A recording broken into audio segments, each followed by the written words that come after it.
আসামে এলেই আমার আলাদা আনন্দ হয়। এই ভূমি বীরদের ভূমি। আসাম সফরের দ্বিতীয় দিনে কলিয়াবরের মৌচন্দা প্রান্তরে রবিবার এক বিশাল জনসভায় বক্তব্য রাখতে গিয়ে বললেন প্রধানমন্ত্রী নরেন্দ্র মোদী।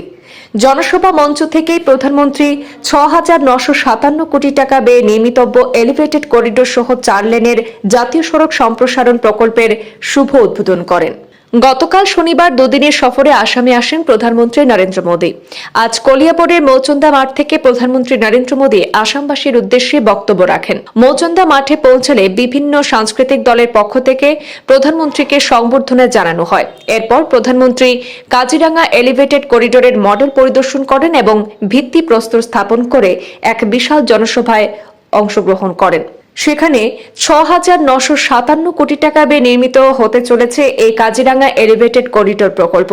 এই প্রকল্পের আওতায় কাজিরাঙ্গা জাতীয় উদ্যানের মধ্য দিয়ে যাওয়া NH 715 ৪ লেনে উন্নীত করা হবে এবং প্রায় ৩৫ কিলোমিটার দীর্ঘ এলিভেটেড করিডোর নির্মাণ করা হবে। এর ফলে বন্যার সময় বন্যপ্রাণীরা নিরাপদে কার্বি আংলং পাহাড়ে যাতায়াত করতে পারবে, পাশাপাশি পর্যটন ও আঞ্চলিক যোগাযোগ ব্যবস্থারও উল্লেখযোগ্য উন্নতি হবে।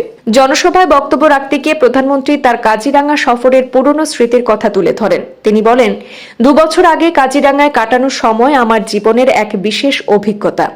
জাতীয় উদ্যানে রাত্রি যাপনের সুযোগ পেয়েছিলাম এবং পরদিন সকালে হাতি সাফারির মাধ্যমে প্রকৃতির সৌন্দর্য উপভোগ করেছি। আসামে এলেই আমার আলাদা অনুভূতি হয়।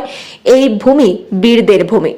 প্রধানমন্ত্রী আরো বলেন, গতকাল গুয়াহাটিতে বাগরুম্বা মহোৎসবে অংশ নিয়েছি।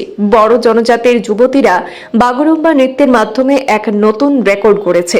১০,০০০-এরও বেশি নৃত্যশিল্পী এবং চিফুং বাদ্যের সুর সবাইকে মুগ্ধ করেছে। আসামের শিল্পীরা অসাধারণ পারফরমেন্স উপহার দিয়েছেন বলেও মন্তব্য করেছেন প্রধানমন্ত্রী নরেন্দ্র মোদী।